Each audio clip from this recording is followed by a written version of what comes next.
Hey guys, tonight we wander into the dusky vineyards of ancient Greece, where twilight hangs like soft purple fabric over rows of ripening grapes. You hear cicadas buzzing their endless lullaby and smell the faint musk of earth warmed all day by the Mediterranean sun. The air is heavy with sweetness, as though the vines themselves breathe a sugary sigh. This is where we meet Dionysus, the god of wine, theatre, and just enough chaos to keep you from nodding off at the feast too early. You're stepping into his world now, and if you were really here barefoot among the vines, you'd probably trip on a root, spill your imaginary goblet, and definitely not survive this rustic trek. So before you get comfortable, take a moment to like the video and subscribe, but only if you genuinely enjoy what I do here. And while you're here, drop your location and the local time in the comments. I like seeing where in the world everyone is tuning in from. Now dim the lights. Maybe turn on a fan for that soft background hum, and let's ease into tonight's journey together. The vineyard stretches before you like a patchwork quilt stitched in green. Each cluster of grapes catches the faintest glimmer of moonlight, little lanterns dangling from twisting vines. You reach out, fingertips brushing a plump grape, the skin taut as though it might burst with the slightest squeeze. Somewhere nearby, a flute plays off-key, a sound that is either a satyr celebrating or some bored shepherd practicing late at night. You never really know with these hills. Walking deeper, you notice the dirt path beneath your feet crunching softly, worn smooth by centuries of barefoot priests and farmers who carried harvests to the presses. The Amphorae wait there, tall clay, jars lined up like sleepy soldiers, ready to swallow gallons of crushed grape juice.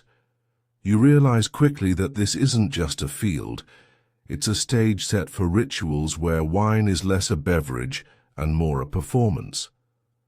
There's a fact tucked into this sleepy setting. The Greeks believed Dionysus himself taught humanity the art of winemaking. One day, according to myth, he wandered into the mortal world disguised as a gentle stranger.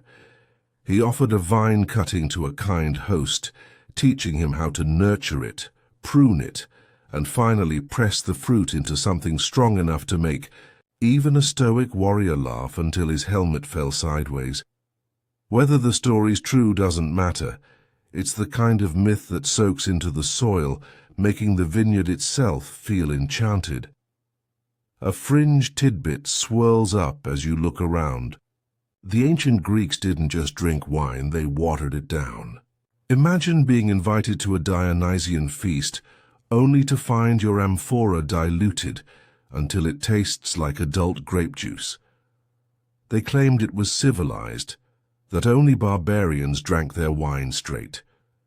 You picture yourself taking one polite sip, grimacing, and muttering something about weak cocktails. Yet here it was a mark of culture. As you pause in the vineyard's hush, the wind stirs the leaves into a whisper, as though the plants themselves carry gossip. Scholars still argue whether these rituals were more about actual intoxication or symbolic communion.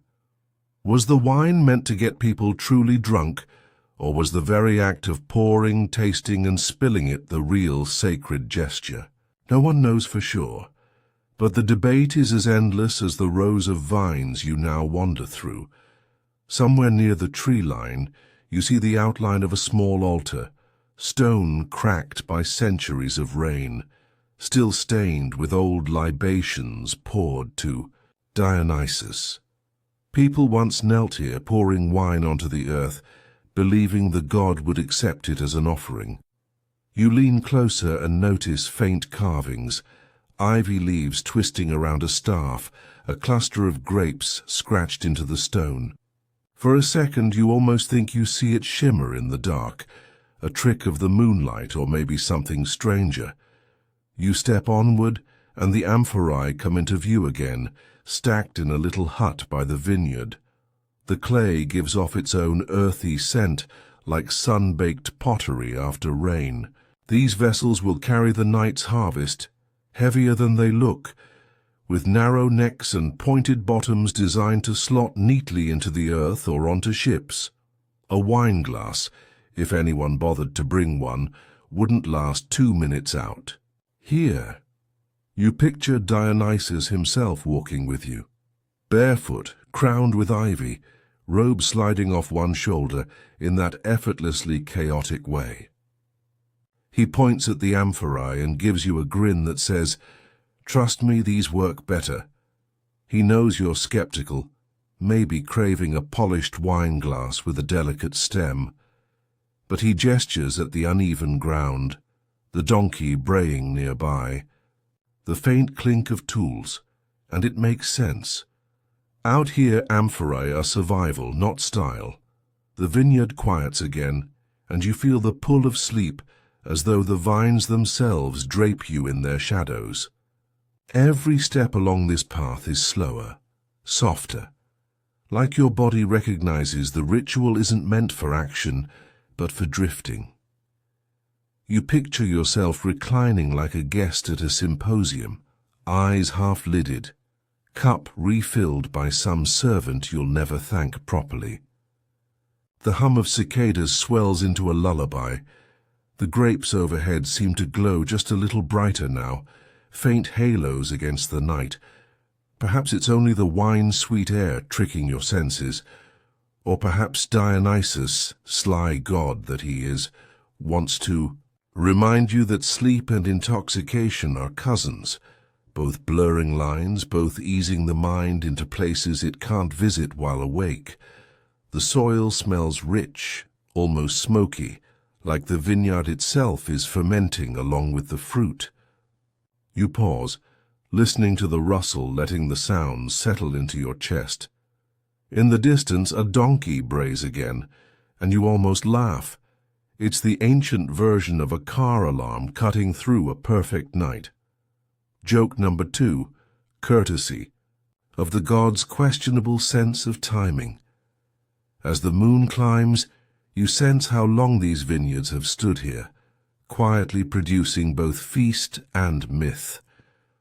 Long before steel barrels, long before glass bottles with elegant corks, clay amphorae, caught the juice, stored it, aged it, and travelled it. Their story begins here under your feet, in the soil that feeds the vines.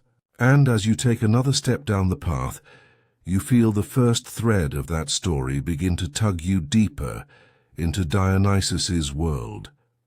Your eyelids grow heavier. The cicadas hum steadier. Somewhere, that off-key flute finds a tune at last. The amphorae stand waiting for you, tall clay silhouettes in the dim torchlight, each one a little awkward, as though trying to pose with dignity while knowing they look like overgrown bottles. You step closer, noticing how their narrow necks flare just enough to catch the liquid, their long bellies swelling with promise. They are heavier than you expect. If you try to lift one, your arms wobble, and you mutter something about skipping ancient arm day. A wine glass, delicate and fragile, would be a joke out here. These amphorae are not just storage, they are survivors. You run your hand along the surface of one jar, feeling the ridges left by the potter's wheel. The clay is rough, not polished to shine, but thick enough to endure centuries. This is the practical heart of Greek drinking. Culture. Amphorae didn't care about looking dainty. They cared about carrying gallons of wine across mountains, rivers, and seas. They were the equivalent of a tank, steady, bulky, and very much not going to shatter if someone sneezed near them. Here's a grounded historical fact. Amphorae were used not only for wine, but for olive oil, grain, fish sauce, and practically any liquid or semi-liquid you could name. Their shape was standardized over time, especially once Athens realized they could stamp official symbols onto them, making them early passports for trade goods. Imagine a world where every shipping crate came with a government seal burned into it. That was the amphora, centuries before cardboard boxes and barcodes cluttered warehouses. A quirky tidbit slips in as you picture one amphora decorated with a painted scene of dancers. Some of these jars were not just containers, but canvases, showing off athletes, gods, and the occasional satyr caught mid-moonwalk. Archaeologists once found an amphora used as a prize for athletic games, filled not with wine, but with precious olive oil, which was worth far more than medals at the time. You imagine some sweaty runner staggering to the finish line, only to be rewarded with a jar almost taller than he was. Talk about inconvenient prize money. And yet, historians still argue whether amphorae were designed primarily for storage or for ceremony. Were they meant to be tucked into cool cellars, hidden in ships' holds, or placed proudly on banquet floors for everyone to admire? Some amphorae are plain, utilitarian, meant to be stacked by the hundreds. Others are so intricately painted they look like they belonged on stage. The truth likely lies in both. Practical vessels elevated into art, humble clay elevated into symbols. You bend to examine one amphora's base. It narrows to a point, a detail that seems odd until you realize why. It allowed jars to be wedged into soft earth or sand, or slotted neatly into racks aboard ships. This design wasn't clumsy, it was genius. A flat-bottom jar might wobble on a deck. A pointed-bottom amphora, rock-steady when nestled into place. Suddenly the joke of a wine glass on rolling seas feels even more absurd. Nearby a servant, or maybe just your imagination conjuring him, hoists an amphora onto his shoulder. You see the strain in his muscles, the way he steadies it with both hands. No delicate balance of stem and bowl here, no clink of fragile rims. Amphorae were meant to be carried, sloshed, tilted, and poured into craters, those mixing bowls where wine and water would marry before reaching the drinker. The amphora was the backstage worker, heavy lifting while the small cups played the role of pretty props. The air carries the faint tang of clay mixed with wine residue, a smell halfway between earth and sweetness. It's a scent you can almost taste, dry, dusty, but softened by the idea of fruit. You wonder what it would be like to sip straight from the jar.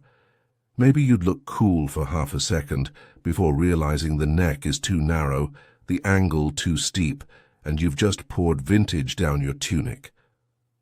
Joke number one for this section.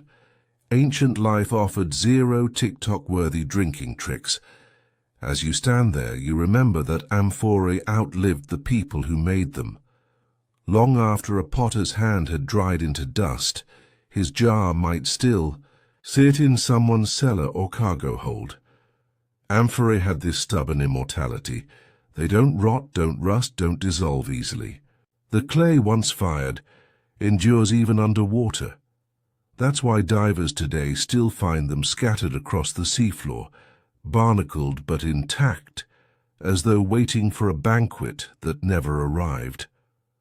A donkey brays in the distance, and you picture it carrying 2 amphorae in baskets slung across its back. This wasn't just a myth, this was daily life. The amphora wasn't glamorous, it was necessary. Every household, every merchant, every sailor knew them. Glasses were rare luxuries, fragile as soap bubbles, while amphorae formed the backbone of Greek trade. You pause, running your hand across another amphora, tracing the painted ivy vines that twist around its body. Maybe the artist thought of Dionysus while painting, imagining the god grinning from within the clay. There's a sense that amphorae weren't just vessels. They were stories, silent storytellers, holding not only liquid but myth. And then, you catch yourself smiling. You realize that amphorae, clumsy giants though they seem, had an elegance their fragility-prone cousins never earned. They were big, bold, and stubborn, the clay equivalent of that friend who refuses to use paper cups, because they insist on bringing their own thermos everywhere. Another breeze shivers through the vineyard. The amphorae clink softly, not like glass but like muted bells, deep and earthy. You imagine them humming, resonant with the weight of centuries. Their song is low, steady, reassuring, the opposite of fragile laughter. You sink into the scene, eyelids heavier than the jars themselves. The amphorae line the horizon like quiet guardians, whispering their clay secrets. Somewhere a flute sighs again, drifting into harmony with the cicadas. And as your steps slow, you sense why Dionysus smiled at these jars, why he never chose. The fragile glass, amphorae promised permanence, a clay echo that outlasted the moment of the pour. You step forward from the vineyard into a dimly lit hall, where the scent of smoke and roasted meat clings to the rafters. The symposium waits. Low couches stretch in neat rows around the room, and you're expected to recline on one, propped, on your elbow, looking casual while secretly worrying that your arm will fall asleep before the first toast is over. Tables are scattered with olives, bread, and cheese, but the real centerpiece is the amphora set proudly near the crater, the great mixing bowl. Tonight, it isn't forks or knives that matter. There are none. Tonight, the amphora rules. A servant shuffles in with a jug dipped from the amphora, pours wine into the crater, and then waters it down. Always watered. You watch in faint disbelief as the deep red liquid grows thinner, pale as though Dionysus's magic has been politely diluted. This was no insult to the god, though. It was etiquette. To drink unwatered wine was barbaric, a savage act reserved for Thracians or Scythians, not civilized Greeks in their perfumed symposium halls. You eye your cup and imagine the taste, weak, sour, strangely tame, like grape juice pretending to be dangerous. A historical fact anchors. You hear, symposia were not just drinking parties. They were gatherings where politics, philosophy, poetry, and gossip mingled with music and wine. Men reclined in circles, debating virtue, mocking each other in witty verse, or listening to a hired flutist while servants refilled cups. The amphora, standing tall by the crater, wasn't just a vessel. It was the silent guest of honor, feeding conversation with every pore. A quirky tidbit drifts in. Archaeologists once found symposia graffiti scratched into clay cups, the equivalent of ancient doodles. One cup bore a sketch of a drunk man tumbling backward, his cup spilling mid-air. A visual joke about what inevitably happened by the end of the night. Another had a playful inscription, "Drink and be merry, for life is short." You chuckle, realizing nothing about human humor has changed in 2,500 years. Even then, people were sketching memes on their dinnerware. Historians still argue whether the symposium was more about social bonding or ritual. Was it a sacred echo of Dionysian worship, a performance of controlled chaos? Or was it simply an excuse for the wealthy to drink, argue, and show off their sophistication? Perhaps both. Wine always blurs the line between ceremony and indulgence. You recline now propped on cushions, and a servant hands you a kylix, a broad, shallow cup with handles. You stare at it, realizing how impractical it feels compared to a modern wine glass. It looks more like a wide saucer, something you'd use for feeding a cat. The amphora looms in the corner, smugly holding the real supply, as if laughing at your flimsy dishware. Across the room, a philosopher clears his throat, beginning a speech about virtue. His words are sharp, his gestures grand. Yet, the moment, he pauses to sip. Someone cracks a joke and the room dissolves into laughter. You feel the warmth of diluted wine sliding through you, softening the edges of thought, slowing time into a drowsy river. A flute trills in the background, its melody thin and wandering. Dancers step in, masked and painted, moving in strange patterns.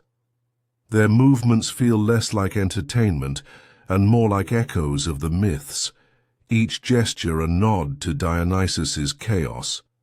You notice the amphora again, watching silently from the shadows. It holds the wine, it holds the night, it holds the rhythm of debate, laughter, and eventual collapse into sleep. Your hand drifts over the rim of your kylix.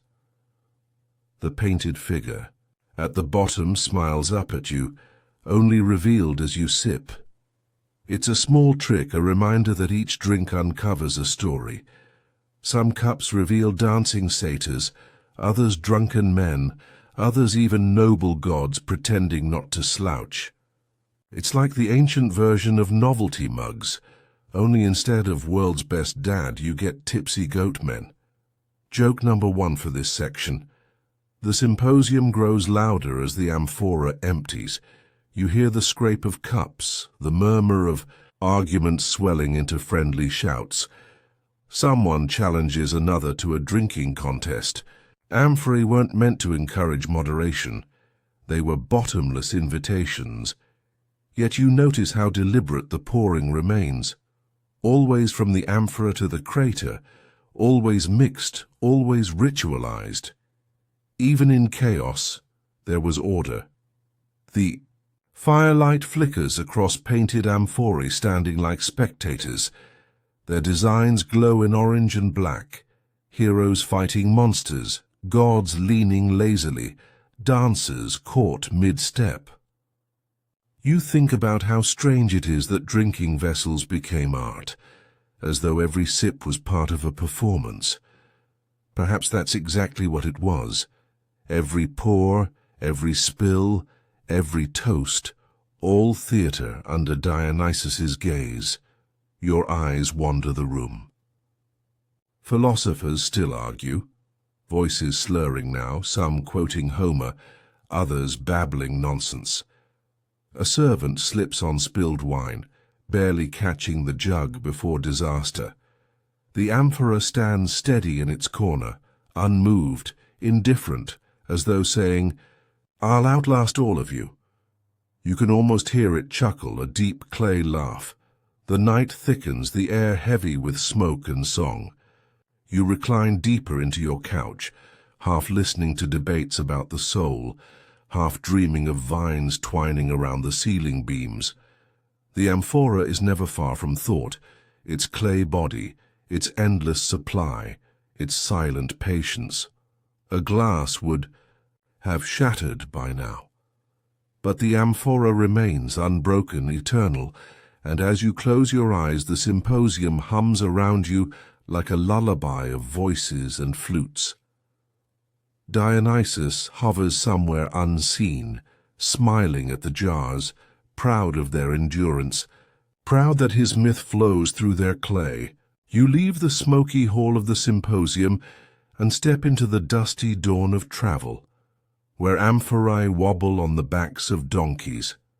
The beasts snort, ears flicking against flies, while each side of the pack saddle groans under the weight of jars, sloshing with diluted wine.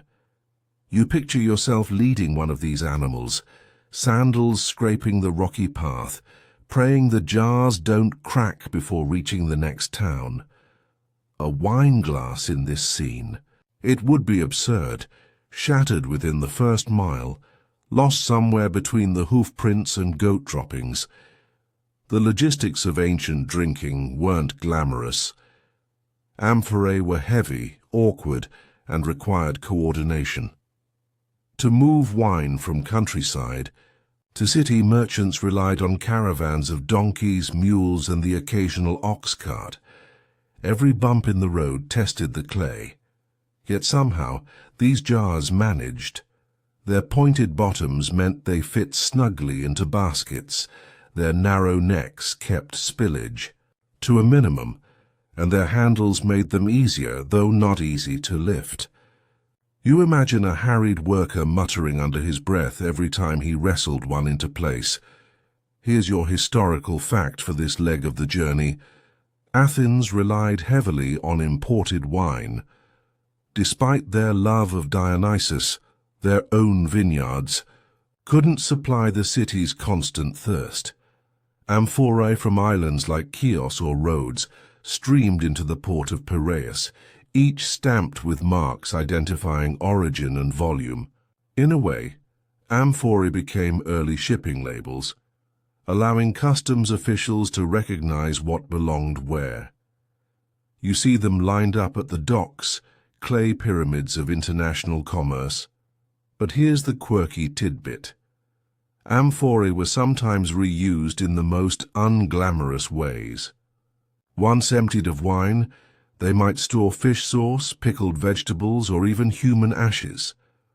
Archaeologists have discovered amphorae repurposed as makeshift toilets during long voyages.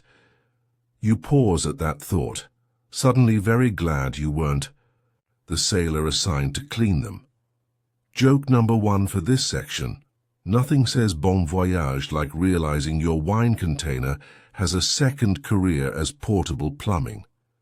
Still, historians argue whether amphorae were designed with transport in mind first, or whether storage and ritual mattered equally. Were they shaped to suit donkey saddles, or did the practical design happen to work well enough for transport? Some claim the pointed bottom was purely for stacking on ships, while others insist it originated in vineyard fields, where jars could be planted upright in soft dirt.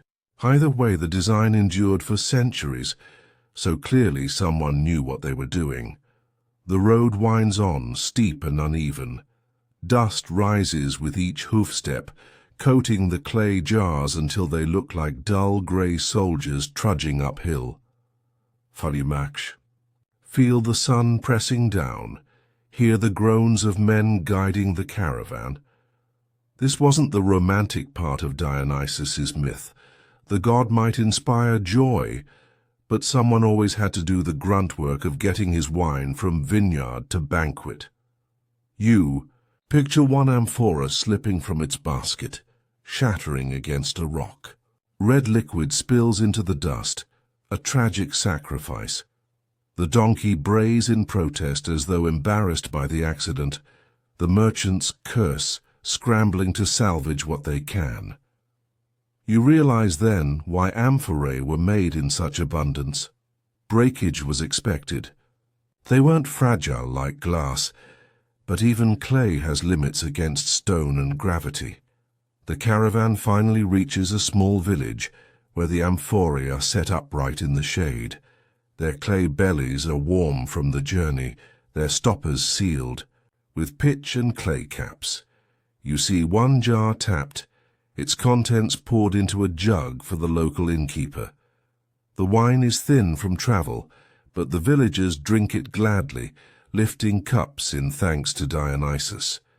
The amphora, scuffed and cracked from the road, has still fulfilled its role. Another donkey shuffles past carrying a jar painted with crude ivy leaves. You chuckle at the thought of someone decorating a vessel meant to bounce on rocky paths. It's like putting a designer label on a backpack filled with potatoes. The amphora doesn't care about elegance, it just does the job, and yet there's beauty in that. The amphora becomes a companion of the journey, silent and sturdy. It's a reminder that wine was not confined to palaces or theatres. It travelled dusty roads, crossed mountains, and sloshed on sea voyages. It was for everyone, from the symposium philosopher to the tired farmer stopping at an inn. As the sun lowers, the caravan prepares to move again. You feel your own eyelids droop, lulled by the rhythmic sound of hooves and clay clinking together. The amphorae sway gently, as though rocking you into sleep. Dionysus walks somewhere alongside, laughing softly at the effort mortals go through to transport his gift. He could, after all, simply make vines spring from the earth. But he prefers the ritual, the struggle, the humour of watching humans curse at donkeys. The amphorae creak in their baskets, alive with movement. Their presence becomes almost maternal, rocking, steady, patient. You close your eyes and hear only the lull of hooves, the sigh of wind, the slosh of wine within clay walls that have endured hundreds of miles already. And as your thoughts soften, you know again why Dionysus chose amphorae, because they belonged on the road, as much a part of the journey as the travellers themselves. The caravan fades behind you, and now you drift into a quieter courtyard, where amphorae no longer act as mere cargo, but as canvases. Here, under the mellow light of oil lamps, artisans crouch with brushes and black slip, painting clay as though it were parchment. The amphora, once practical, now becomes fashionable, ceramic statements of status, culture, and sometimes questionable taste. You lean closer to one jar and squint at the figures dancing across its curve. At first, it looks graceful, but then you realize one satyr's legs are bent in ways that would snap a mortal's knees. Ancient art wasn't always anatomically correct, but hey, it set the vibe. You watch as the potter spins another amphora on the wheel. Clay coils upward like a slow breath, widening into a belly, tapering into a neck. His assistant mixes pigments, preparing to decorate it with scenes of gods and mortals. This wasn't just utility anymore. It was branding. Imagine arriving at a symposium with a plain amphora while your neighbor hauls in one covered in heroic battle scenes. Instant clay envy. Here's the grounded historical fact. Amphorae in the 6th and 5th centuries BCE often carried black figure or red figure paintings, styles that dominated Greek pottery. These images depicted everything from athletic contests to mythological battles, from feasts to funerals. Amphorae were so common that painters used them as their main storytelling medium. Some artists, like Exekius, became famous enough that their amphorae are still studied and displayed in museums today. A simple storage jar had become a vehicle for art that transcended centuries. A quirky tidbit. Many amphorae didn't shy away from humor. Some jars show clumsy dancers, tipsy satyrs chasing maidens with no sense of personal space, or even scenes of bathroom mishaps. Yes, your fancy painted jar might double as slapstick cartoon. Archaeologists occasionally uncover amphorae with imagery so playful it feels like ancient doodle culture, the kind of thing that would have gone viral if pottery workshops had social media. Joke number 1 for this section. Somewhere in Athens, a potter was basically the meme lord of his time, and still, historians argue whether these paintings were decorative for the symposium or symbolic, reinforcing deeper myths. Was the amphora simply showing off a fun party scene, or was it reenacting sacred Dionysian rituals? Were those awkward dances simply comic relief, or coded gestures meant to honor the god of wine? Scholarly debate continues. But either way, the amphorae speak loudly. They were more than just jars. You walk among shelves stacked with amphorae in various stages of completion. Some gleam with fresh slip, black figures frozen mid-stride. Others are raw clay, rough and pale, waiting for fire. The kiln glows nearby, heat pulsing like a heartbeat. You imagine the amphorae humming inside, their forms hardening into permanence, their painted stories sealed forever in orange and black. One amphora catches your eye. Its painting shows Dionysus himself reclining with ivy in his hair, holding what else? An amphora in one hand, while a tiny calyx sits uselessly at his feet. The god seems to wink at you through the clay as if to say, "See? Even I know the amphora deserves top billing." You laugh quietly. It's the ultimate product placement. Divine endorsement centuries before marketing teams existed. In another corner, artisans paint amphorae given as athletic prizes. Winners of the Panathenaic Games receive jars filled with precious olive oil, each amphora stamped with the city's emblem of Athena. These jars weren't just trophies. They were valuable trade goods. To win meant not just fame, but fortune. Your amphora could be sold abroad for wealth. You imagine a victorious runner, exhausted and dripping with sweat, clutching a jar taller than his torso. Instead of a medal to hang around the neck, he gets 40 liters of olive oil. Practical? Yes. Easy to display on a shelf? Not so much. You run your hand along one amphora's curve, tracing the painted ivy vines twining up its surface. The clay is smooth, the figures animated, yet frozen. These amphorae feel alive with story, as though the jars themselves whisper the myths while holding the wine. You think of modern wine bottles with elegant labels. These were their ancestors. Only instead of print and foil, they used entire mythological sagas. The courtyard grows quieter, the kiln's glow softens, and the artisans wipe clay from their hands. You recline against a pillar, eyes drifting over rows of painted jars. Each amphora feels like a person, carrying both liquid and legend. The satyrs, painted in awkward poses, seem to jiggle in the firelight, their drunken energy almost leaping from the surface. You chuckle again. If these amphorae could speak, they'd probably slur. You close your eyes, letting the heat from the kiln wrap you in drowsy warmth. The amphorae around you hum like a clay choir, their painted stories glowing brighter as your eyelids grow heavier. The god's image lingers in your mind. Dionysus reclining, amphora in hand, smug grin never fading. And as you drift, you understand. These jars weren't just practical vessels. They were declarations, identities, and maybe even inside jokes carved in clay.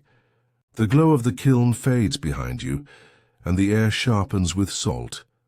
You step onto a creaking dock where the sea laps against wood, and a ship sways under the weight of cargo. Sailors scurry about, tightening ropes, shouting orders and glaring at the amphorae lined up like clay soldiers, waiting for embarkation. They are lashed together with nets packed tightly in the ship's belly. Fragile glasses. They would have lasted only long enough to hear the first gull cry before smashing on deck. But amphorae were born for this chaos. You can almost feel the sway of the vessel beneath your feet, the tilt of wood and salt spray kissing your face.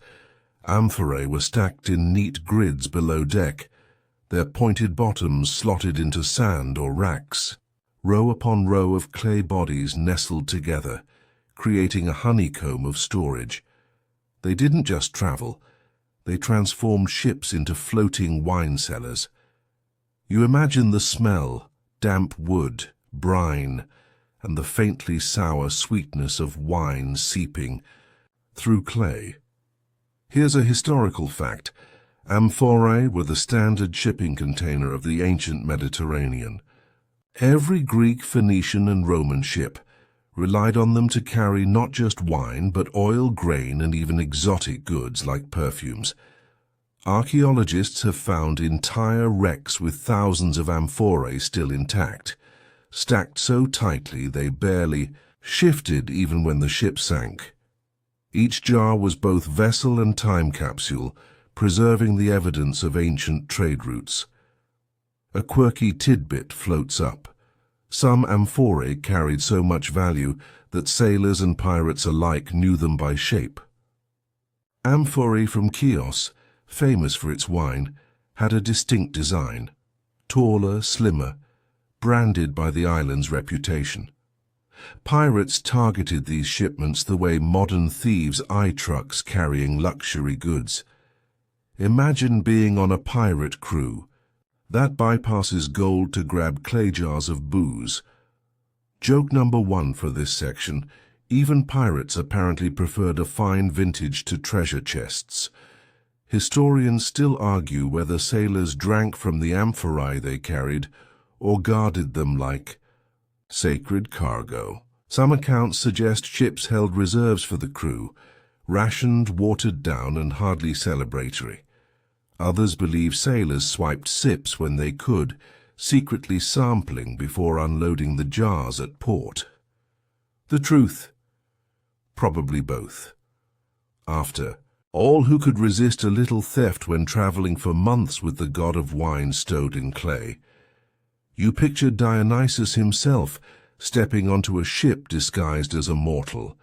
Myth says pirates once tried to kidnap him, mistaking him for a wealthy prince. They tied him to the mast, planning to ransom him, but the ropes slipped free, ivy vines sprouted across the deck, and wine flowed from nowhere. Lions and panthers appeared, sending pirates diving overboard in terror.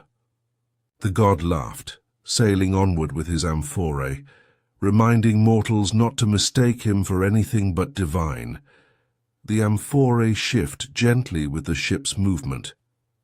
You hear the faint clink of clay against clay, steady and soothing, like a heartbeat, beneath the waves.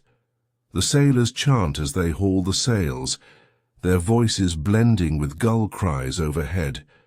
You sit on a coil of rope, watching amphorae vanish into the ship's hold, each one a promise of commerce, ritual, or drunken festivity somewhere across the sea. The deck grows busier as crates of figs and sacks of grain join the jars. But your eyes linger only on the amphorae, those tall, awkward guardians of Dionysus's gift. They are heavy, yes, but they are patient. They will survive the storm, the salt, even the shipwreck, resting centuries beneath the sea, until some diver finds them again. One sailor curses as he stumbles, nearly toppling a jar. His captain shouts, reminding him of the value of the cargo. You imagine how absurd it would be if that jar had been replaced with a delicate stemmed glass. One rogue wave, and it would be shards. The amphora, however, thuds against the deck, uncracked, smug in its sturdiness. The wind picks up. The sail creaks, filling with breath. The ship begins its slow departure, carrying amphorae to another symposium, another marketplace, another ritual feast. You lean against the railing, the sea stretching out before you like endless silk. The jars below deck seem to hum with anticipation, as though they too feel the journey's rhythm. The horizon melts into evening. Stars prick the sky, mirrored by the waves. The amphorae rest in their netted beds, their clay bodies swaying like lullabies. The sailors settle into their tasks, singing rough songs that blend with the hiss of the sea. You close your eyes, imagining the god of wine reclining in the shadows, satisfied with his cargo. Amphorae had carried him across roads and villages, and now they carried him across oceans. The ship rocks gently, steady as breath. The amphorae clink softly, soothing you into drowsiness. They are steadfast, practical, unshaken, Dionysuses, true companions. And as you drift with the waves, you realize why he laughed at the idea of a wine glass. On land or sea, only Amphorae could keep up with his endless, chaotic, joyful journey. The sea air fades, and you find yourself once again inside the glow of a feast, where the amphora is hoisted carefully toward a crater. The wide-bellied mixing bowl waits patiently, ready to receive the wine.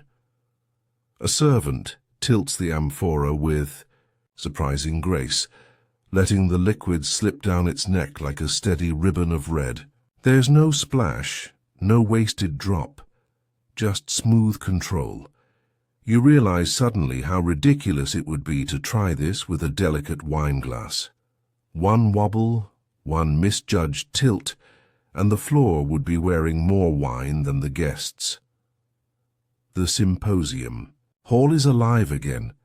Couches spread with woven blankets, smoke from lamps curling into the rafters, and voices humming like bees in a hive. Each guest reclines, waiting for their kylix to be filled. The amphora, silent but commanding, oversees the ritual of pouring. No one risks balancing an elegant glass here. Instead, they trust the clay giant that tilts without fuss. Here's your solid historical fact. Wine in ancient Greece was rarely consumed directly from the amphora. Instead, it was poured into craters, mixed with water, and then ladled into cups. This system kept wine from spilling everywhere, managed its strength, and reinforced the sense of order in ritual drinking. The amphora was essential to this process, not glamorous but dependable, the backstage star of the performance. And here's a quirky tidbit. Some symposium games revolved entirely around the problem of spillage. One favorite was Kotobos, where players flicked leftover wine from their kylix at a target, often a small disc balanced atop a stand. Points were scored for knocking it down. Imagine hosting a party where the highlight was intentionally splashing your drink across the room, and the ancient version of bar games, though probably messier.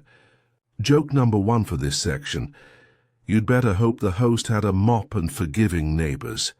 Historians still argue whether the whole spillage prevention culture was practical or symbolic. Was the careful pouring about avoiding stains on expensive tunics, or was it part of honoring Dionysus through precision and ritual? Some scholars believe the Greeks loved a paradox, embrace chaos through music and laughter, but balance it with strict order in how wine was poured. Perhaps the amphora itself embodied that duality. Big, clumsy-looking, yet perfectly suited to avoid waste. You lean back, listening to the rhythmic clink of cups. The amphora tilts again, steady and unhurried. Its design makes sense now. The long neck controls the flow. The handles give leverage, the clay walls absorb the faint heat of the liquid. A wine glass would have trembled in the servant's hand, splashing guests with sour grape perfume. The amphora never trembles. The floor beneath you glows with spilled drops of past feasts, faint red stains worked into the stone. Every mark is a memory, a trace of debates that turned into songs, songs that turned into laughter. You can almost hear them echoing. Plato grumbling, Aristophanes cracking jokes, someone snoring in the corner. And always behind it all the amphora stood tall, waiting for its next tilt. One servant stumbles slightly and you hold your breath. But the amphora steadies, pouring without a hitch. You sigh in relief, amused at how much you've invested in a jar's dignity, yet there's something comforting about its resilience. The amphora is like the responsible friend who makes sure everyone gets home safe, even after the drinking games go too far. You run your hand along the rim of your kylix, noticing how shallow it is. You have to drink carefully, or else the thin liquid will leap over the edge. It strikes you again that Greek drinking culture embraced this tension between control and chaos. Wine glasses, with their tall stems and fragile bowls, would have been a disaster in this setting. Too fragile, too fussy, too likely to end up shattered under someone's sandal. The amphora tilts once more, and this time the wine glows in the firelight as it streams into the crater. The sight is mesmerizing, hypnotic. The steady pour feels like a ritual chant, slow and measured, soothing enough to calm the chatter around you. You sink deeper into the couch, lulled by the rhythm. The air thickens with smoke and laughter. You hear someone boasting about their skill at kottabos, someone else arguing that Homer meant this or that in his verses. But your eyes stay fixed on the amphora. It stands steady in the corner when not in use, tall and proud, unshaken by clumsy hands or drunken games. You find yourself envying its calm, always balanced, always useful, never at risk of spilling its soul. The torches flicker, lower. Guests recline deeper into their cushions, eyelids heavy, conversations fading into murmurs. The amphora stands tall, watching over the room like a clay guardian. You can almost hear it whisper in the quiet, "No glass could do this, not here, not ever." Your own eyes drift shut, soothed by the steady hum of voices, the warmth of wine, and the presence of those patient jars. The amphora doesn't wobble, doesn't spill, doesn't fail, and in that certainty you feel the tug of sleep, as gentle as a servant's hand pouring into a crater. The lamps gutter out, and you step away from the symposium's soft haze into the hushed chambers of stone. Here the air is cooler, still, carrying the dry scent of dust and long sleep. You find yourself in a tomb where amphorae rest not on banquet floors but beside the dead. Their curved bodies lean against carved walls, sealed tightly with pitch, their contents once meant for journeys beyond. The amphora, it seems, wasn't just a vessel of life's pleasures. It became a companion. In death, you run your hand along one jar, its surface faintly rough.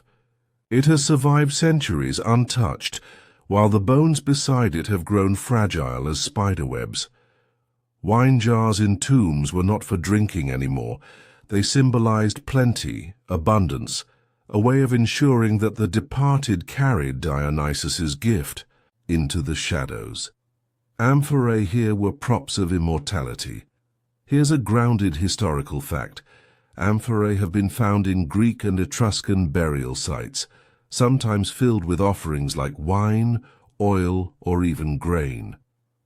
They were part of grave goods, the collection of items believed to sustain or honor the dead. To give an amphora was to say, "May you feast forever, may you never thirst." They were tokens of continuity between life and whatever lay beyond.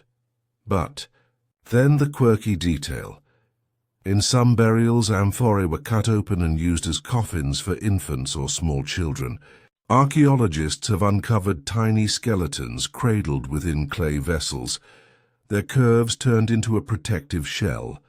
It sounds odd, even unsettling, but it shows how amphorae carried meanings beyond the banquet, containers of both life's delights and life itself. Joke number one for this section. Imagine trying to explain to Dionysus that his favorite wine jug is suddenly doubling as a crib. Historians still argue whether these burial amphorae symbolized literal sustenance or purely spiritual meaning.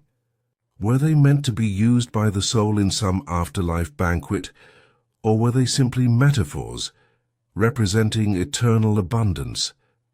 The debate endures like the amphorae themselves, unbroken even when buried for millennia. You kneel before one amphora, noticing faint painted patterns still visible despite the centuries. Ivy vines curl across its belly, delicate but persistent. You think about how odd it is that the clay has outlasted both the painter and the person it was meant to honor. In Dionysus, a way the amphora has become the true immortal, while humans crumble into dust. The chamber is silent except for the soft echo of your breath. Torches flicker against walls decorated with faint carvings. Heroes in chariots, gods holding feasts. Dionysus again with his ever-present amphora. The message is clear. Death did not end the party. Instead, it transformed it into something eternal. You imagine the funeral procession, mourners carrying amphorae alongside the bier, pouring wine onto the earth before sealing jars in stone rooms. Perhaps a flute played softly, or women sang laments that blurred into prayer. The amphora stood there, dignified, carrying not just liquid, but hope. You pause by a smaller jar, its surface scarred but intact. It feels oddly comforting, like a guardian left behind. The amphora doesn't mourn, it doesn't decay, it simply waits, holding its secrets quietly. You sense that Dionysus's choice of vessel was more than practicality. Clay jars weren't just sturdy. They became bridges between worlds, as welcome in tombs as in feasts. The silence deepens, wrapping around you like a blanket. The amphorae glow faintly in the dim light, their shadows stretching tall against the walls. You feel drowsy here, lulled by the thought of vessels that endure beyond life, that outlast kings and poets alike. Your eyelids grow heavier as you picture an endless banquet table stretching into eternity, amphorae lined along its length, filled to the brim, never emptying. The dead recline beside them, forever part of Dionysus's dream, and as you drift, you realize once more, a glass would have shattered long ago, but the amphora remains, eternal clay keeping vigil through centuries of silence. You leave the stillness of tombs behind and return to the warmth of a vineyard workshop, where amphorae aren't just carriers of wine, but part of its very alchemy. The air here smells different, thick with fermenting grapes, tangy and sweet, like a heady perfume. Rows of amphorae stand upright, their mouths sealed with clay caps and resin. They don't simply store wine, they breathe with it, shaping its taste. You lean closer and almost imagine the jars whispering to one another, gossiping about vintages and harvest years. The secret is in the clay. Amphorae were porous enough to let tiny amounts of air seep through, encouraging the wine inside to mellow and age. It was an ancient version of oak barrels, long before steel tanks and industrial bottling. Amphorae created flavors naturally, letting Dionysus's gift deepen into something richer with time. If you cracked one open after a year, you'd taste more than fruit. You'd taste the vessel itself, the earth it was shaped from. Here's your historical fact. Some amphorae were deliberately lined with pine resin, not only to seal them, but also to flavor the wine. This practice is the ancestor of retsina, a Greek wine still flavored with resin today. So when you wrinkle your nose at the odd, piney taste, remember, it's not new. It's a sip straight out of the amphora's long history. A quirky tidbit emerges. Occasionally, amphorae were buried halfway into the ground to keep wine cool during fermentation. Entire courtyards looked like fields of clay mushrooms poking out of the earth. You picture someone tripping over one at night and cursing the gods while Dionysus snickers from the shadows. Joke number 1 for this section: nothing ruins a midnight. Snack like face planting into 40 litres of fermenting Cabernet. Historians still argue whether amphora-aged wine actually tasted better or just different. Some say the porous clay added complexity. Others claim it spoiled the drink faster and less carefully managed. The debate continues, much like modern wine snobs arguing over screw caps versus corks. And, just as today, the answer probably depends on who's doing the tasting and how many cups they've already had. You run your hand over one amphora, feeling the faint warmth of fermentation inside. It vibrates slightly, alive with bubbling yeast. The thought makes you smile. Wine was never just a drink, but a living thing, growing, shifting, transforming in the dark belly of clay. You imagine the amphora whispering, "Patience. Good things. Take time." The vineyard master, or maybe only your imagination of him, pries open a jar and ladles out a cup. The liquid glows ruddy in the torchlight, thick with scent. When you taste it, the wine is earthy, smoky, tinged with resin. It's unlike anything bottled today, less refined, more primal, as though you're drinking straight from the soil. You cough, not entirely sure if you like it, but there's no denying it carries history in every drop. The amphorae stand like guardians around the courtyard, silent but powerful. They don't shimmer like glass. They don't clink prettily. But they breathe, they age, they preserve. Their design is less about daintiness and more about survival and transformation. Each jar is a slow alchemist, turning grapes into memory. You picture rows of these jars in cellars, shadows thick around them, each amphora a secret waiting to be revealed. Some might hold wine too sour to drink, others nectar sweet enough to make you sigh. Dionysus, of course, wouldn't care. Sour or sweet, it all belonged to him. As the night deepens, you lean against a warm jar, listening to the faint hiss of fermentation. It sounds like breathing, steady and soft, lulling you into calm. The amphora doesn't hurry, doesn't fuss. It teaches patience, reminding you that some journeys are measured in seasons, not hours. The stars shine faintly through the open courtyard. Roof. The jars stand tall, shadows merging into one another, a clay chorus humming with quiet labor. You feel your eyelids droop, comforted by the thought that while mortals fret, the amphora just waits. It knows its purpose. It doesn't rush. And in that patient silence you drift, carried by the earthy breath of wine aging in clay.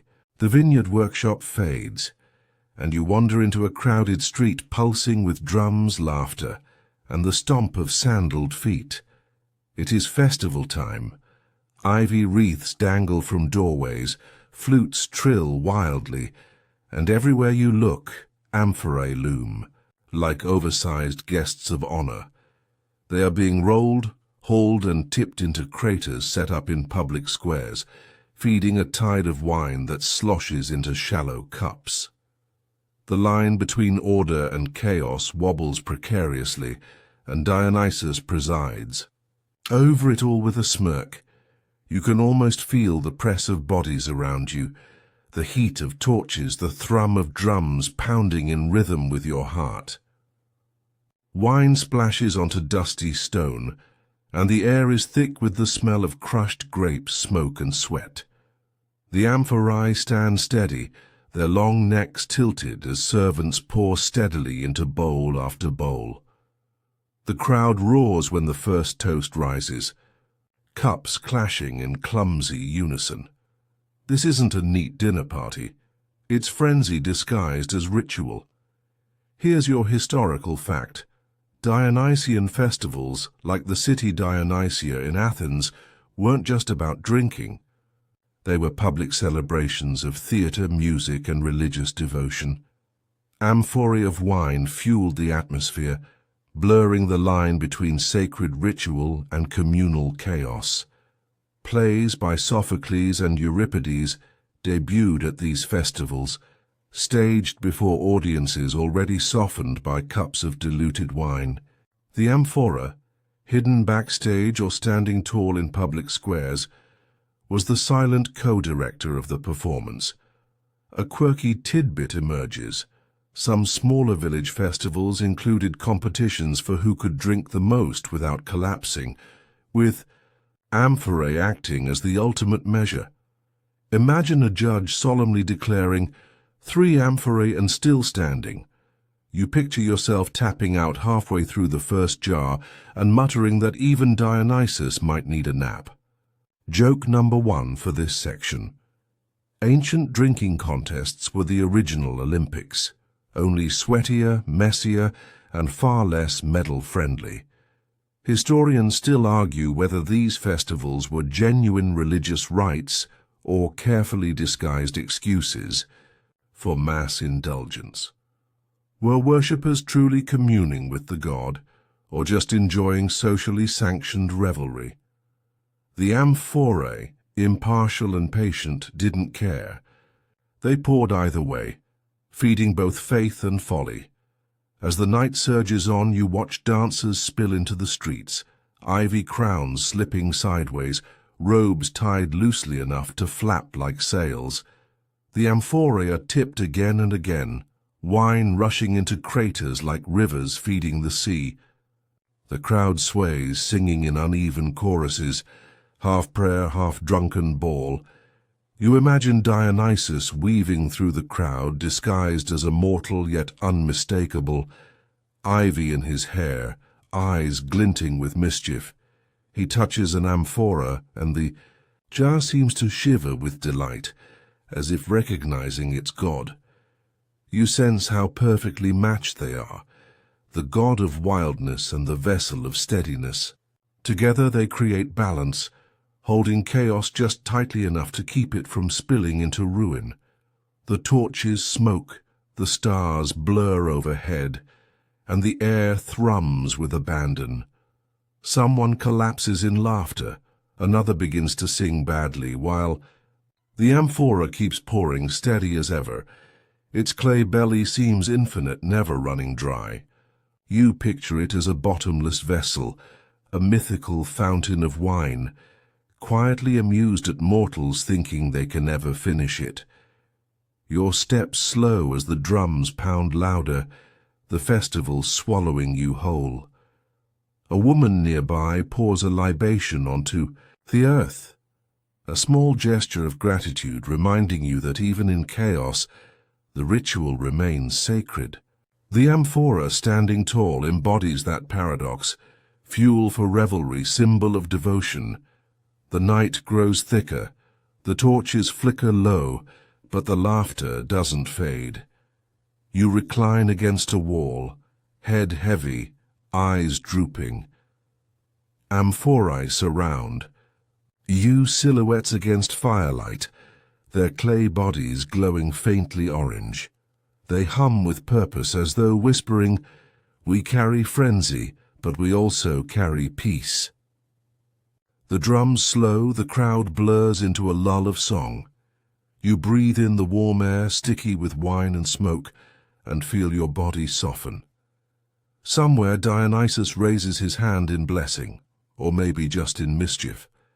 Either way, the amphora tips. Once more, and your thoughts slip away with it, calm inside the chaos. The festival's drums fade, and you find yourself in a quieter place. A sunlit courtyard where women grind grain, stir pots, and scold children chasing chickens. Here, the amphora is not surrounded by philosophers or dancers. It sits humbly in the corner, doing the less glamorous work of domestic life.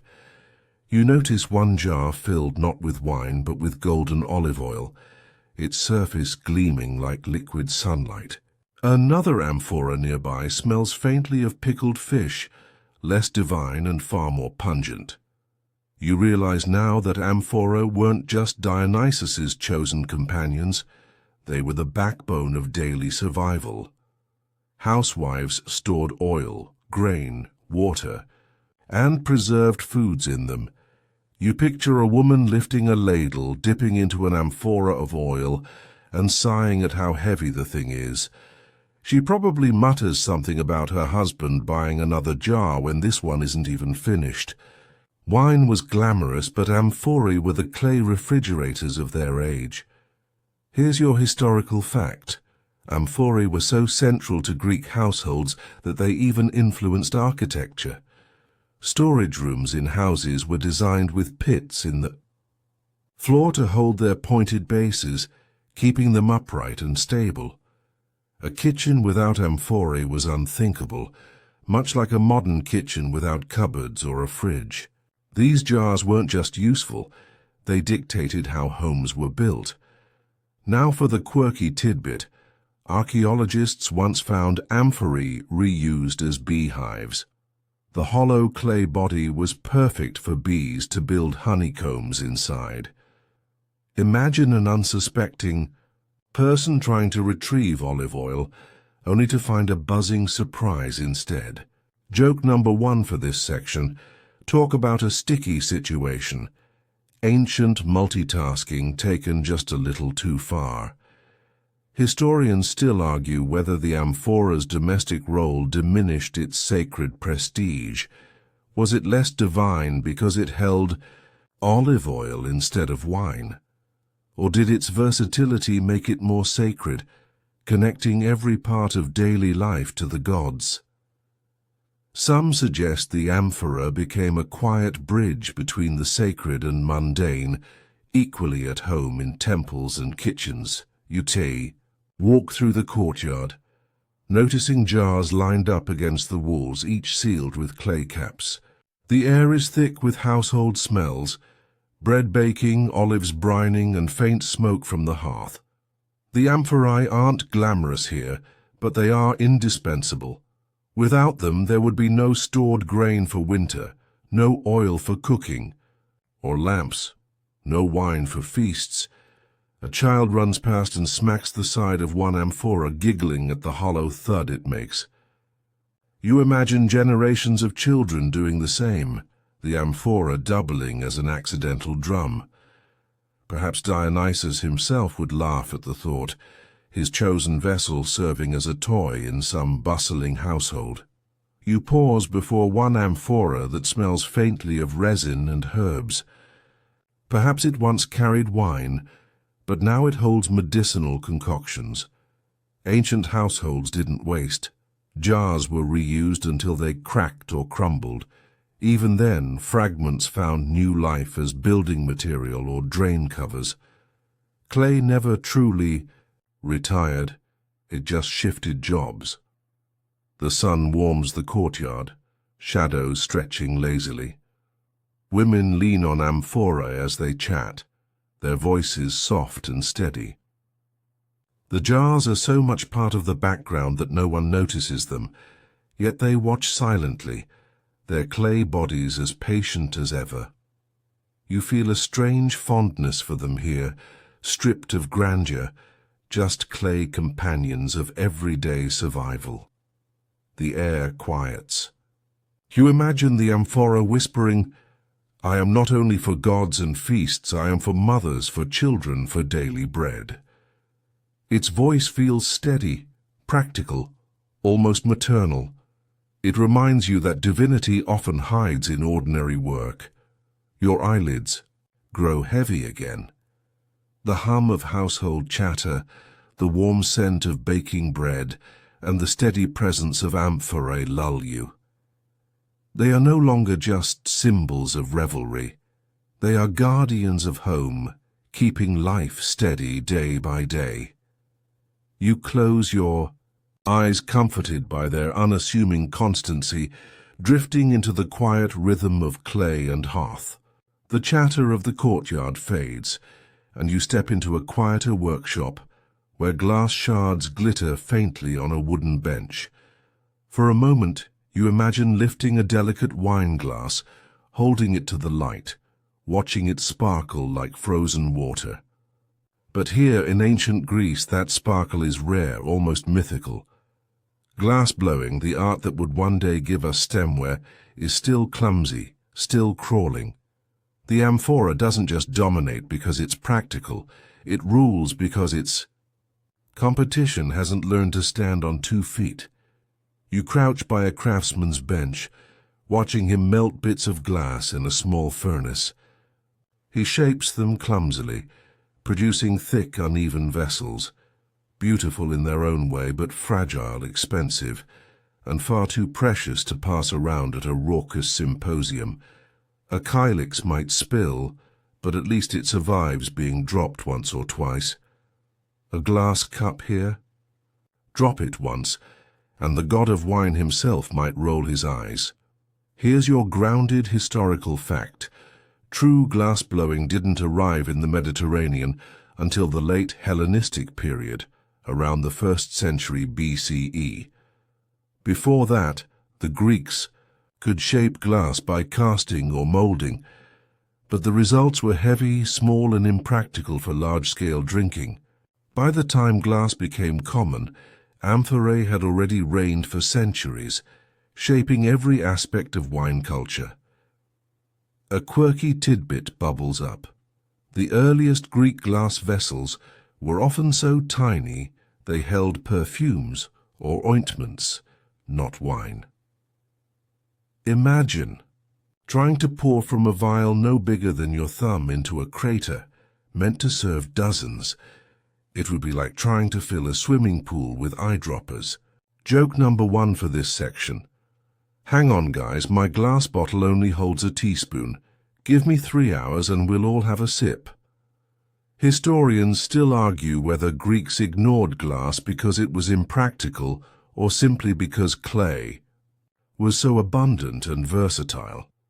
Some claim they saw no need to innovate when Amphorae did the job perfectly.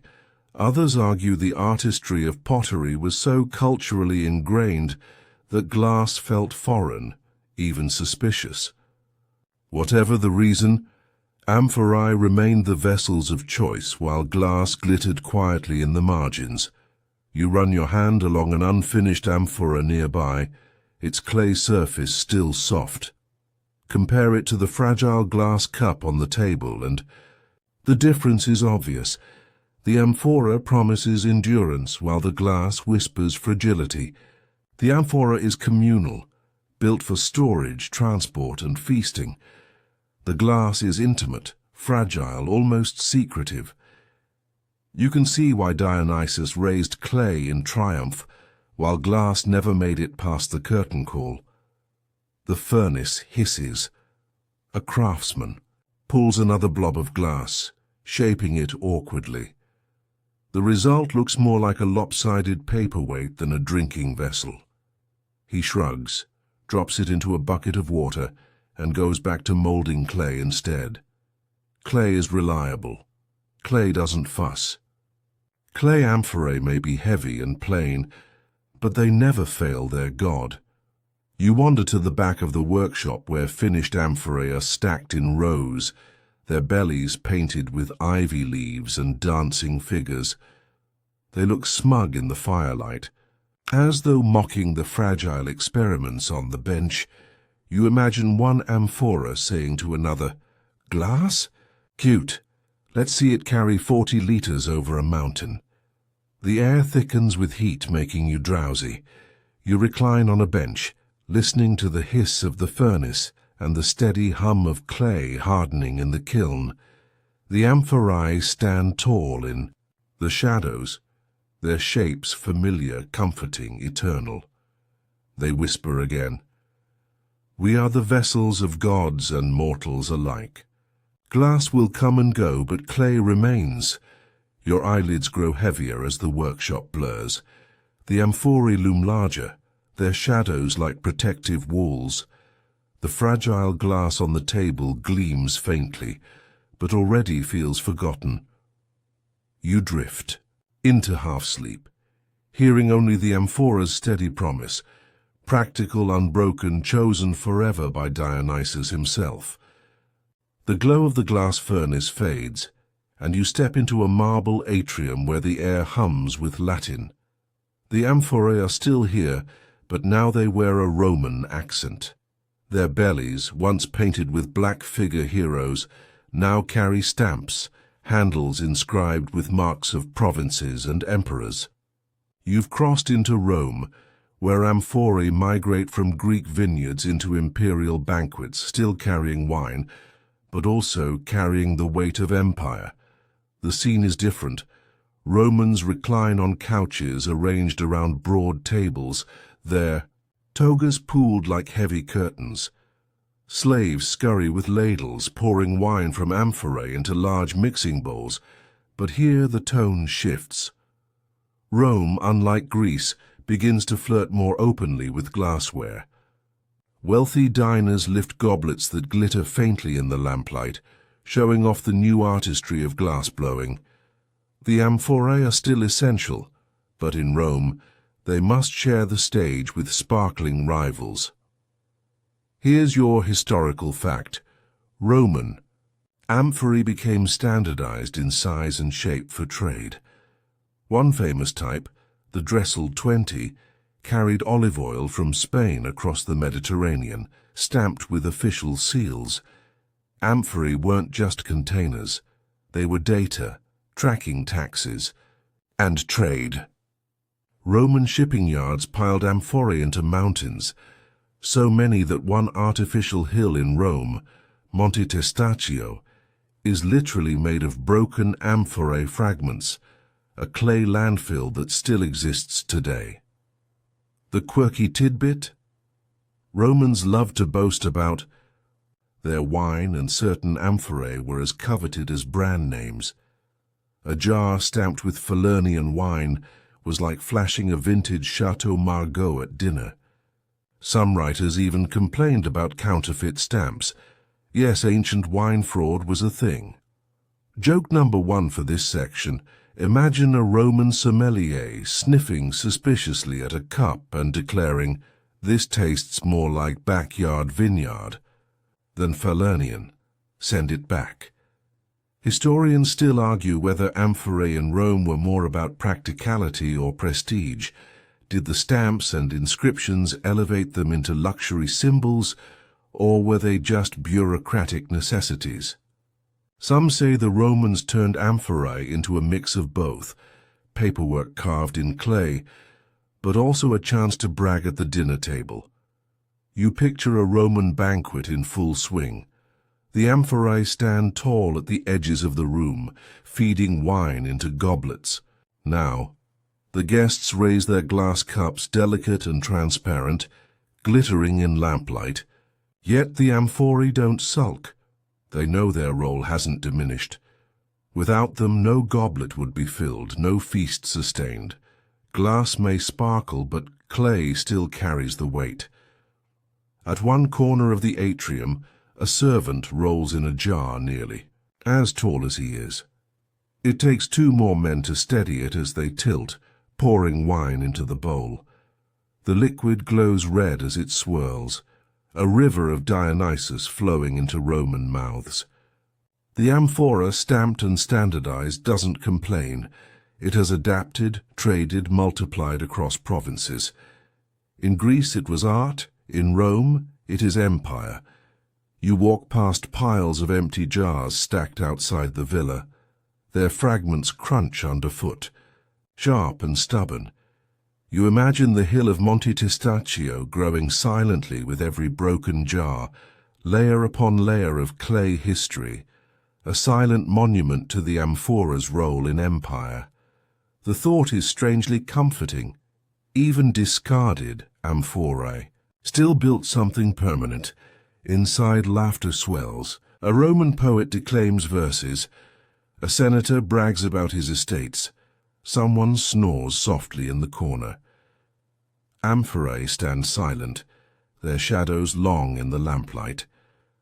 Glass goblets clink, but clay jars hum quietly, steady and patient. The atrium grows, drowsy with the weight of food and wine.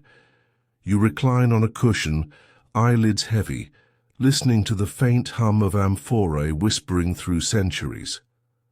They've carried Greek myths, Roman pride, and still they endure. Dionysus, though Greek, smiles faintly from the shadows. Even here in Rome his chosen vessel holds fast. The marble halls of Rome blur away, and suddenly you're underwater. Sunlight filters down through green-blue waves, shimmering across the silent skeleton of a shipwreck. All around you, amphorae lie stacked and scattered, their clay bodies, crusted with barnacles, their necks filled with silt. Yet they endure, dozens, hundreds of them, intact, despite centuries of tides. They look like sleeping giants, resting patiently at the bottom of the sea. The silence here is eerie, broken only by the faint hum of water and the tickle of bubbles rising to the surface. You drift closer, running your hand across the rough, shell-encrusted surface of one jar. Even after 2,000 years, the amphora still holds its shape, still whispers of its journey. This ship was once alive with sailors, ropes creaking, sails snapping. Now all that remains are clay ghosts keeping vigil beneath the waves. Here's your historical fact. Archaeologists have found amphorae cargoes in wrecks across the Mediterranean, often so well preserved that traces of wine, oil, or grain remain. Inside, the jars sometimes hold residue of tar or resin, still clinging to the inner walls. These wrecks become underwater time capsules, preserving not only the vessels, but also the flavors of ancient trade. And the quirky tidbit, in 2010, divers discovered amphorae in a shipwreck near Italy that still contained drinkable wine. Technically drinkable, anyway.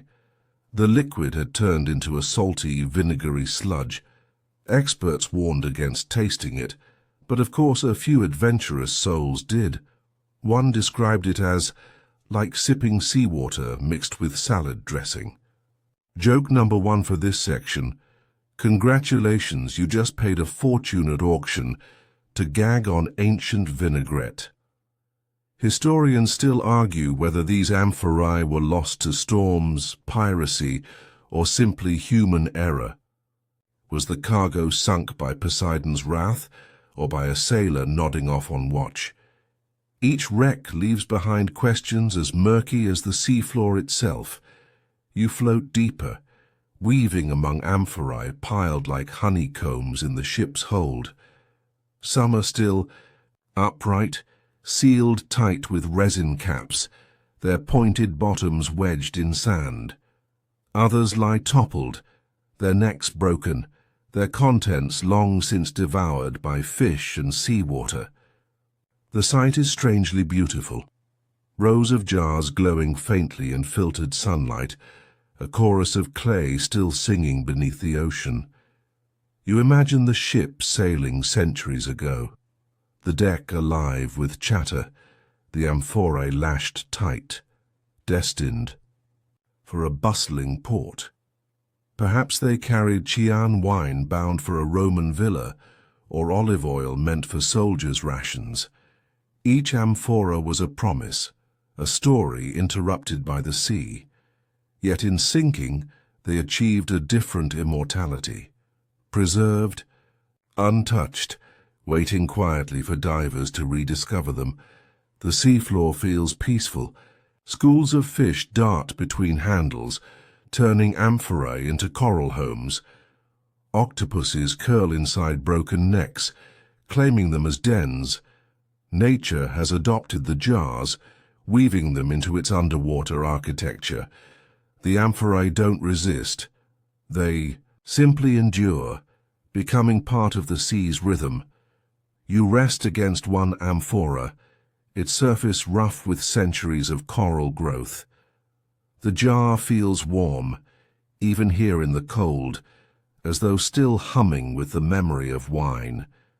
It lulls you, steady and timeless. These jars are no longer vessels of trade. They are vessels of memory, silent witnesses to journeys interrupted. The water grows dimmer as the sun sinks above. Shadows stretch across the wreck, turning amphorae into silhouettes. They hum softly, like a lullaby through the currents, a song only the sea can carry. You feel your body soften, your breath slow, your eyelids heavy. The amphorae rest, and so do you. Dionysus, you sense, still smiles even here. His jars endure storms, survive centuries, and now rock you gently in their watery cradle. A wine glass would have shattered into sand long ago, but the amphora sleeps intact, guarding its secrets at the bottom of the sea. The hush of the seabed fades, and you blink awake on a dusty hillside, where a row of sweating laborers groan under the weight of amphorae. Each man grips the handles, knees wobbling as they hoist 40 liters of wine onto their shoulders. You hear the grunts, the huffs of effort, the muttered curses to both gods and donkeys. Amphorae were never light companions. They were, in their own way, ancient gym equipment, CrossFit before CrossFit, clay dumbbells disguised as wine jars. The amphora's shape wasn't designed for comfort. Long neck, wide belly, pointed base, balanced for storage, not for humans. To carry one meant strain, muscles shaking, tendons complaining. You picture yourself lifting one, pretending to be heroic, only to topple backward like a turtle on its shell. The men here don't laugh, they're too tired, but Dionysus would surely smirk. Here's your historical fact. A typical amphora could hold 25-30 liters of liquid, sometimes even more. Filled with wine or oil, it weighed close to 90 pounds.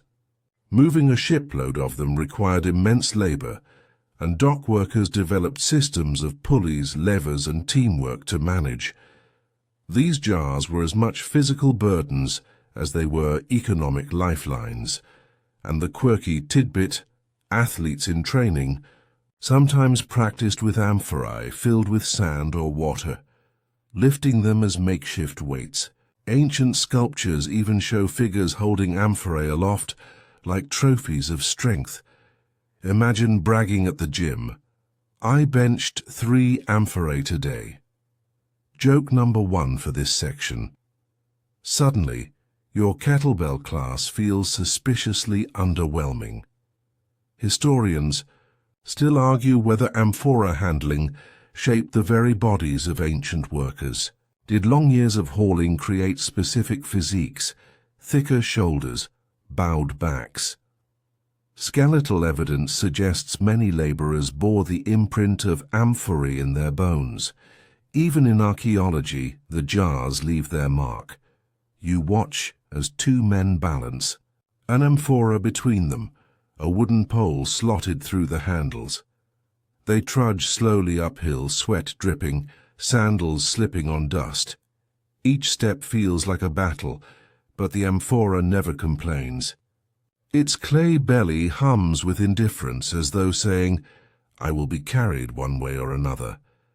The hillside echoes with the sound of groaning and clinking clay. You feel the strain just watching, shoulders tightening in sympathy. The amphorae, stacked at the top, look smug, already resting while their brothers are still being dragged upward. Perhaps Dionysus chose them not just for sturdiness, but for the spectacle. Watching mortals sweat and stumble must have amused the god endlessly. A donkey brays nearby, carrying 2 jars slung across its back. The poor beast wobbles under the load, yet trudges on faithfully. You realize that Amphorae turned everyone, humans, animals alike, into unwilling athletes.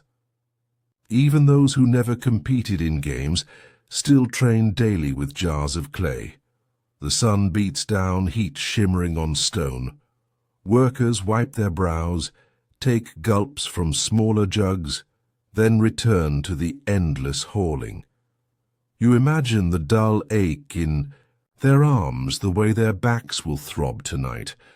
Yet without their effort, the symposium would go dry, the markets empty. Every feast began with someone's sore muscles. You crouch beside a resting worker, his amphora tipped safely on the ground. He leans against it like a pillow, eyes closed, chest rising and falling. For him the jar is both burden and bench, enemy and companion. The amphora doesn't shift. It simply waits, silent and solid. The air grows quiet as the day wanes. Shadows stretch long across the hillside, and the laborers finally leave their jars stacked in neat rows. You notice how tall they stand, each one like a column of clay, a monument to strength and endurance. The amphorae hum softly, their presence heavier than their weight. Your own body feels tired, as if you've carried one yourself. Shoulders slump, arms ache in imagined sympathy. You close your eyes, lulled by the rhythmic memory of grunts and footsteps, the amphora rocking gently against your side. Strength fades into stillness, and you drift, carried not by muscles now, but by the clay's steady, unbroken calm. The dusty hillside softens into the dim interior of another symposium. This one is quieter at first, philosophers reclining on couches, brows furrowed, hands gesturing as they argue over ideas that feel as heavy as the amphorae standing in the corner. You slip into a cushion nearby, overhearing phrases about virtue, justice, and the nature of the soul. Their words are sharp, but you notice something. Every time a servant tips an amphora into the crater, the sharpness dulls. Ideas loosen. Voices rise. Arguments once elegant begin to slosh like wine itself. Plato himself once complained about this. Symposia, in theory, were supposed to be noble gatherings where men discussed truth and beauty.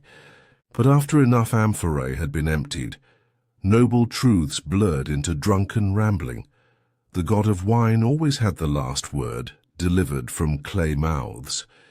You watch as one philosopher stumbles through a speech about moderation, only to hiccup midway and knock over his kylix. The irony makes you smirk. Here's your historical fact. Plato's dialogue symposium is set at just such a feast, where Socrates and others debate love and philosophy while passing around wine. In fact, the text preserves not only high-minded ideas, but also hints of drunken interruptions and playful banter. The amphora, though never speaking, was as present as any of the philosophers, shaping the pace of the conversation with every pore. And the quirky tidbit, some symposia included hired entertainers who mocked the philosophers mid-debate, using drunken humor to cut through the lofty speeches. Imagine paying someone to heckle your deepest thoughts while you recline with a cup in hand. Joke number one for this section: picture Aristotle trying to define virtue, while a tipsy comedian interrupts with, "Yeah, but can virtue dance?" Historians still argue whether philosophy thrived because of the wine or in spite of it. Did the amphora loosen tongues just enough to free creativity, or did it drown good ideas in noise? Some scholars claim Greek philosophy might never have bloomed without the social setting of the symposium. Others shake their heads, imagining how much sharper the debates might have been if Dionysus hadn't been invited. You glance at the amphora in the corner, its painted figures glowing in lamplight. The jar is silent, patient, watching the philosophers talk themselves into knots. It doesn't care whether truth is defined or whether someone misquotes Homer. It only knows its role: pour, soften, loosen. The amphora is philosophy's unacknowledged partner. The room grows louder. A man quotes a line from Hesiod. Another bursts out laughing. Someone sings off-key. Socrates, calm as always, sits back with a faint smile, letting others tire themselves out before delivering his quiet observations. The amphora tips again, feeding the laughter, feeding the chaos. You imagine the god himself leaning against the wall, crown of ivy sliding over one eye, watching the debate. He doesn't interrupt. He doesn't need to. His presence is already there in the clay jars, in the wine, in the slurred words that drift from lips meant for wisdom, but now stumbling into comedy. Dionysus doesn't destroy philosophy. He makes sure it never forgets to laugh at itself. The lamps burn lower. Philosophers recline deeper into their cushions, gestures growing slower, words softer. The amphorae, tall and steady, remain untouched by weariness. They stand like columns, reminders that while human arguments fade into slumber, clay endures. You close your eyes, letting the hum of voices swirl into one sleepy drone. The amphora whispers through the silence. Truth, debate, laughter, it all passes, I remain. You feel yourself nodding, eyelids heavy, sinking deeper into the couch. The philosophers may not solve virtue tonight, but you'll sleep well enough in the company of their jars. The philosophers' voices fade into murmurs, and suddenly you find yourself not in a symposium, but in the wooden belly of a theatre. The stage is lit with torches, shadows flickering across painted backdrops. The amphorae are here too, but now they're not for drinking. They've become props, stagecraft in the service of drama. You watch stagehands roll them into place, their clay bodies transformed into thunder barrels, storage props, even symbols of gods. Dionysus rules not only the vineyard but the stage, and his chosen vessel follows him there. The actors stride, out in masks, their voices booming through the open-air theatre. A chorus chants, stomping feet in rhythm. Behind them, amphorae stand in the wings, filled not with wine but with water or stones, ready to create sound effects. A servant tips one slowly, letting pebbles rattle inside. It's the roar of distant rain. Another amphora is struck with a wooden mallet. It booms like thunder, echoing across the stage. You realize these jars were more than containers. They were ancient sound machines. Here's your historical fact. Greek theatre relied heavily on practical effects, and amphorae were often repurposed to create stage sounds. Their hollow bodies amplified echoes, much like drums. Even in acoustics, clay jars found their place, helping plays come alive under the Mediterranean sky. A quirky tidbit. Some amphorae were placed under theatre seats as resonating chambers, deliberately enhancing the acoustics of the amphitheatre. Imagine sitting down for a play and realizing the sound system is literally a bunch of wine jars humming beneath your feet. Joke number one for this section: the world's first surround sound, powered by amphorae instead of subwoofers. Historians still argue whether these uses were widespread or experimental. Did every major theatre embed amphorae for resonance, or was it a rare flourish in certain cities? The debate hums on, much like the jars themselves. What's clear is that the amphora followed Greek culture everywhere, even into its art of storytelling. On stage, An actor playing a satyr stumbles with exaggerated clumsiness. The audience roars with laughter, wine cups clattering in their hands. Behind him an amphora stands painted with ivy, a stand-in for Dionysus himself. The jar is both prop and symbol, its presence a reminder that the god of wine and theatre watches every performance. You lean against a column, watching the flicker of torchlight on clay. Amphorae that once carried wine now carry illusion. They hold sound, stagecraft, even the weight of myth. It's as if their purpose shifts effortlessly, always useful, always central. The play grows more serious, a tragedy unfolding. A hero laments, voice trembling, as thunder rolls from within a jar backstage. The Amphorae echo his grief, their hollow voices blending with his own. The audience shivers, half from the story, half from the sound that makes it feel so real. You realize again that Amphorae weren't fragile glasses. They were instruments alive in ways glass could never be. As the performance ends, the chorus bows and the crowd cheers. The Amphorae are rolled quietly back into storage, their job complete. Yet their presence lingers, part of the magic that blurred reality and myth. You sense Dionysus smiling again, his gift of wine fueling the audience, his vessel of clay fueling the stage. The theatre grows quiet. Torches sputter, masks are removed, and actors wipe sweat from their brows. The Amphorae rest in the shadows, patient as ever. You hear them hum faintly, a clay applause for the night's performance. You recline on a bench, eyelids drooping. The Amphora whispers, "I am not only feast and burden, I am story, I am echo, I am stage." The words vibrate through you like a lullaby. The theatre fades into darkness, and you sink into the steady hush of clay guardians watching over dreams. The torches of the theatre dim, and you drift into a quieter chamber, where amphorae stand in a semicircle as if waiting to be judged. Their shapes are suddenly more suggestive, their curved bellies swelling outward, narrow necks tapering like delicate throats. You feel a hush in the air, as though the jars themselves know they hold more than wine. They hold symbols. They hold secrets.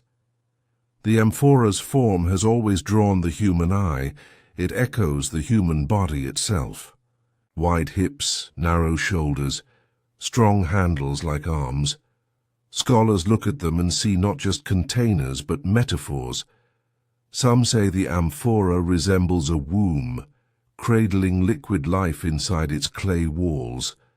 Others see fertility, rebirth, the eternal cycle of fullness and emptiness.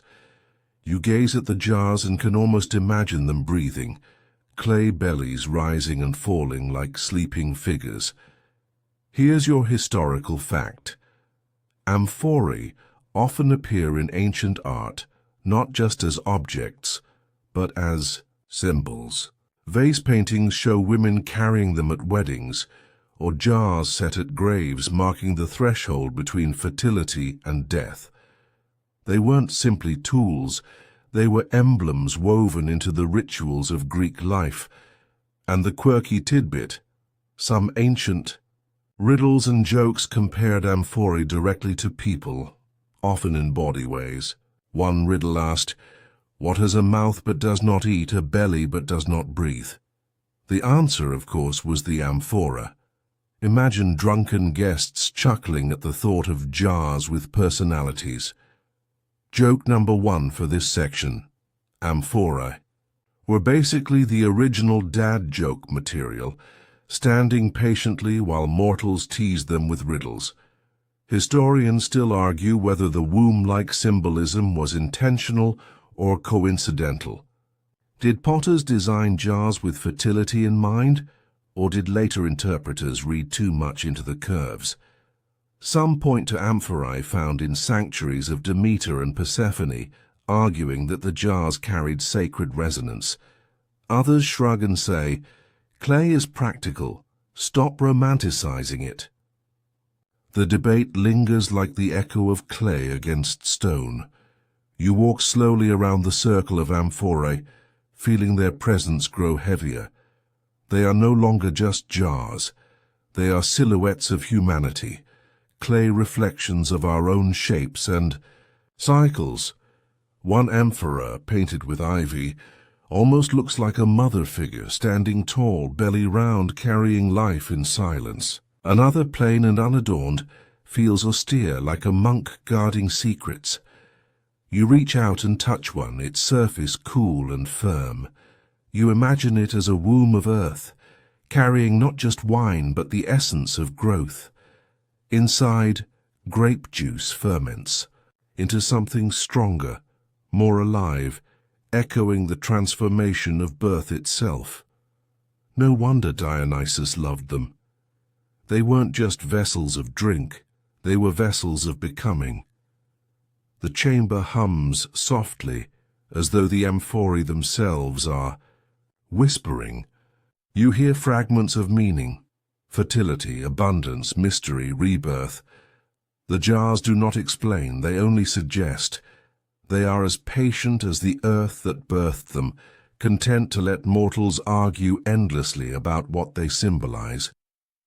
You feel your body soften in their presence, lulled by the curve of their forms, the rhythm of their silence. The amphora doesn't need to boast or shout. It simply exists, a shape so familiar it blurs into humanity itself. The torches flicker lower. Shadows climb the walls, stretching the amphorae into taller, stranger silhouettes. They look like guardians, like mothers, like ancient watchers. You recline on the stone floor, eyelids heavy, comforted by their rounded forms. They seem to cradle you like clay arms wrapping gently around your sleep. The last thing you sense is their whisper. We are more than vessels. We are symbols, we are cycles. The words settle into you like a lullaby, carrying you deeper into dream. The chamber of symbols softens, and you emerge into a brighter world, one filled not with torches and philosophers, but with airport gift shops and tourist stalls. Amphorae are still here, but they've shrunk, no longer towering jars filled. With wine or oil, they've become palm-sized souvenirs, stacked in neat rows beside postcards and snow globes.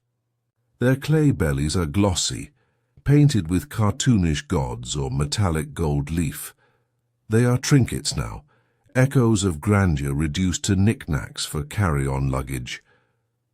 You pick one up, holding it between your fingers. It feels light, fragile, ornamental. The amphora has lost its weight, its purpose, its wine. Instead, it exists to sit on a shelf, to be dusted occasionally, to remind someone of a vacation in Greece. Once the amphora carried empires across seas. Now it rides in bubble wrap, tucked beside a box of baklava. Here's your historical fact. Amphorae remained in practical use well into the Byzantine period, long after Rome fell. But eventually, barrels and glass bottles replaced them. The amphora, once the backbone of Mediterranean trade, slipped into obscurity, remembered mostly as an artifact. Its survival in modern times is more symbolic than functional. Museum displays, replicas, souvenirs. And the quirky tidbit: in the 19th century, tourists in Greece often bought amphora replicas that turned out to be authentic ancient fragments patched back together and sold off casually. Some travelers unknowingly carried pieces of history home as decor. Joke number one for this section. Imagine sipping morning coffee while balancing it on an antique side table that used to hold 40 liters of fish sauce in 200 BCE. Historians still argue whether this modern reduction dishonors the amphora or keeps its memory alive. Is a souvenir trinket a parody of sacred clay or a small thread of continuity? Some say the amphora lost its meaning once it stopped carrying wine. Others argue its persistence, even as kitsch, proves its timeless hold on the imagination. Shri. Wander through the market, rows of tiny jars gleaming under fluorescent lights. Vendors call out, offering discounts. A child clutches a plastic amphora painted with smiling satyrs. Tourists grin, stuffing them into bags alongside olives and ouzo. The amphora has become light-hearted, stripped of ritual and weight, and yet something lingers. Even in miniature form, the amphora still carries its shape, its timeless silhouette.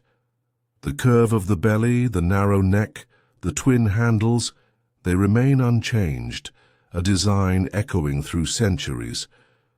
The gods may laugh at how humans have diminished the amphora, but perhaps they also nod approvingly. It endures even as parody. You pause before a stall selling amphora keychains, absurd, tiny, dangling beside bottle openers. You chuckle, shaking your head. Dionysus must find this hilarious, his sacred vessel reduced to a charm clipped to car keys.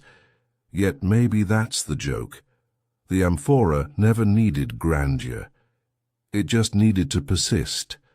The market hums with chatter, blending into a soothing drone.